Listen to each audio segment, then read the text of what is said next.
the obvious starting point, Patrick Cantlay, or Paddy Ice as he's now known, wins the BMW Championship. 6-hole playoff with Bryson DeChambeau, possibly the greatest playoff we've seen this year. There's been a lot of them, but Paul, there this have one been was a few. epic. This was epic. Oh, it was absolutely brilliant. I think it's probably the best illustration we've had in a while to show that it's driving for show and it's putting for dough. Because DeChambeau was knocking it down there a long, long way past Cantlay, and Cantlay made, I can't remember how many clutch putts in a row. First of all, just to make the playoff, and then to extend the playoff. So, yeah, big ups to him. Be interesting to see who DeChambeau gets paired with come Ryder Cup time. We'll get onto that later, I'm sure, or another episode. There's plenty to talk about. You touched on his clutch putting there, Paul. I saw a stat, Tom. I think he was 47 from 47 inside 10 feet for the week. Yeah, not Paddy Ice, Paddy Fire. This putter was on absolute fire. 14 strokes gained over the tournament with 14 just plastic. 14 and a half, the most ever since in the strokes gained era, which is from 2003, I believe. So, plenty of data there. It includes plenty of Tiger's big runs and all of that. So, yeah, it was a hell of a watch. Brilliant, and I love the fact the 18th hole had water down that right-hand side, bunkers on the left. It was a risk and reward hole, and the pin was sort of tucked up the back left. It all set it up nicely for if you had the opportunity, you could go for it. If you found yourself in trouble off the tee, you probably had to take your medicine. And it's a fantastic finishing hole. Yeah, well, I thought Bryson was gone when he put that one in the drink on about the fourth or third playoff hole, and then he still made par and managed to sort of continue on as well. It was crazy. It's about the only one that Petty missed. That one and Cantlay's up and down on 17 in regulation. Yeah. When he put it in the drink on the par 3 there, got up and down from 100 yards or whatever it was. Those two holes were absolutely clutch from both of those guys. And Bryson's lack of getting up and down on that same hole, like it's quite heartwarming to see a guy who's earns X amount and is one of the best players in the world taking the Texas wedge around the greens. It's very similar to my golf game, to be honest. Same philosophy. No touch around the greens. Put it in the rough. Do whatever you can. Just get it on the green, basically. I know one of the guys from the No Laying Up podcast said that he wouldn't wish the chipping yips upon his worst enemy. I don't know where you guys stand on this. I'm kind of with you, Tom. I love to see the pros struggle, especially in areas where us normal folk really struggle. They make it a lot more relatable. Paul, where do you stand on the yips? And is there anything worse than the chipping yips? Chipping and putting yips. And I know from actual practice. As Tom said, was it the short par 3 17th where Cantlay put it in the water? DeChambeau put it short in the rough, and then fluffed his chip, and bogeyed it just like Cantlay did to keep Cantlay in the actual game. I think one of the commentators actually said as soon as Cantlay put it in the water, well, that's it. Yeah, this is DeChambeau's, and I just thought, well, geez, DeChambeau, he's in this rough, and the ball looked like it was sitting down too. So it was going to take a pretty handy chip to put him close to the pin to get a par. So I don't think he was that far out of it. And yeah, just goes to show Cantlay just kept chipping away and he did. His chip was a lot better than DeChambeau's, but his putting was just ridiculous. It was great to see, and I see they had a wee bit of a controversy. I think it was the 14th hole. Yeah, the 14th. Bryson, well, Cantlay, he said he'd already hit his shot onto the green, and he said that he'd been told by the officials to pick up the pace. So he was starting his walk, and maybe caught Bryson's eye as Bryson was about to hit.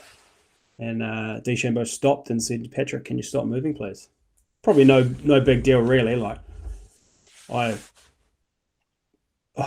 tend to agree with if there's someone you're line and you're playing for that much money, surely you've got the right to ask them to stop.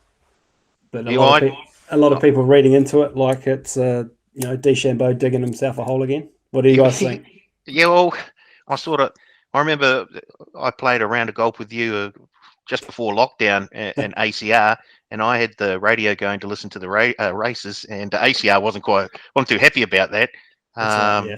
I was very happy because it was putting him off of his game. But I think DeChambeau he's like a, I don't know, related to NRL. He's like a Latrell Mitchell. He's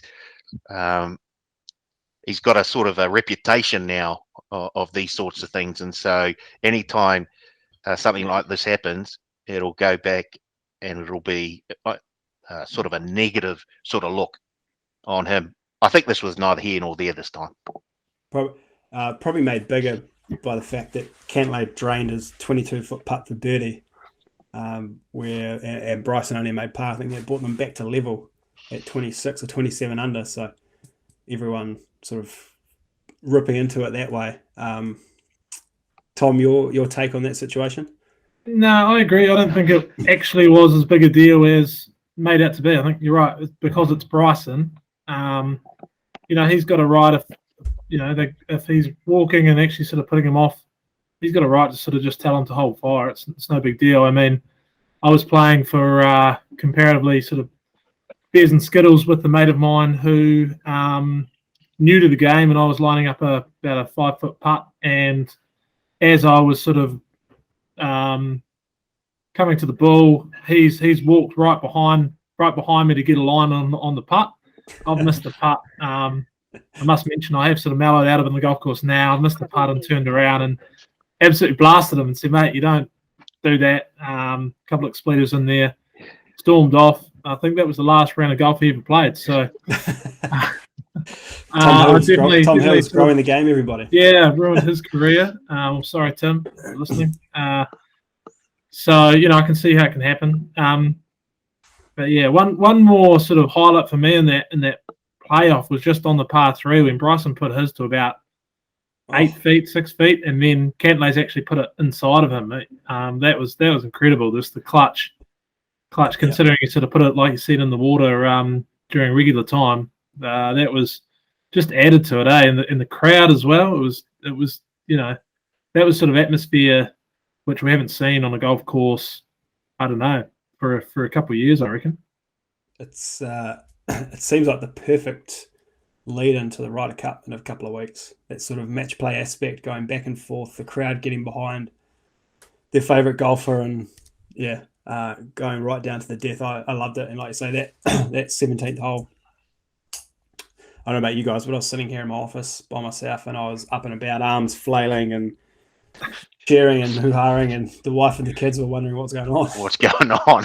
Just watching the golf, guys. Working. Yeah. Speaking of short fuses, Tom, did you happen to see Pat and Keziah? Yes. That's if you haven't seen it, go on YouTube and look it up.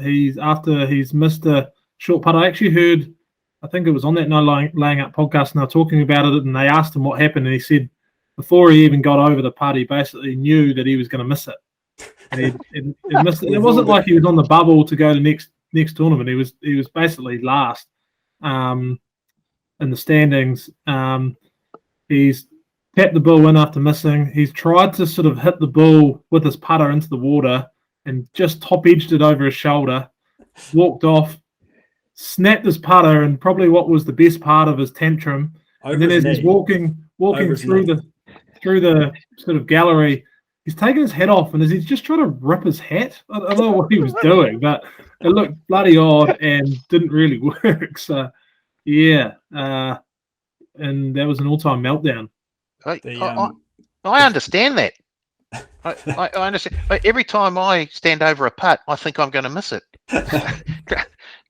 Not just one or two.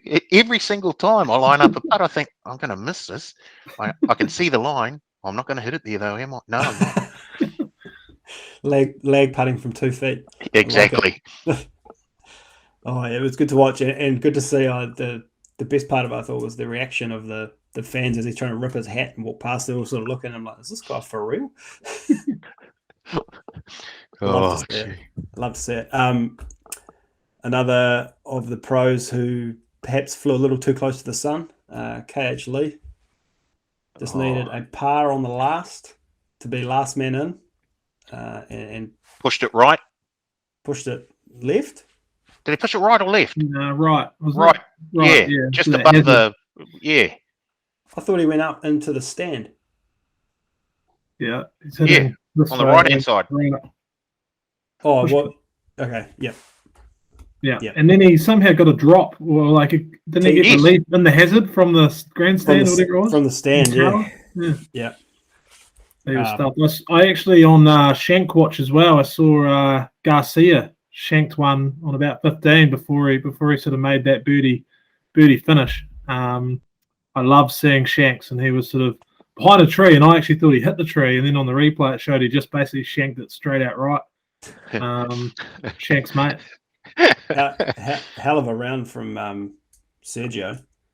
He and Van Rooyen, the only two outside the top 30 in the FedEx Cup standings to get inside the top 30. They both started mid-40s and shot the lights out basically over the weekend to come in 29th and 28th maybe. Patrick Reed holds on to his 30th spot without playing twice. Two events. He hasn't played. It's like everyone else is going backwards. He's just standing still. Yeah, so sorry, Sergio got to 28, and Van Rooyen 27. Do we know if Reed's going to make it this week? Hasn't been stated yet, I don't think. And if he doesn't, they will keep the field at 29. It'd be unlikely, surely. Has been released from hospital, though, I believe. Double pneumonia. Double pneumonia and an ankle injury. Yeah, unlikely. Not doing himself any favours for the Ryder Cup.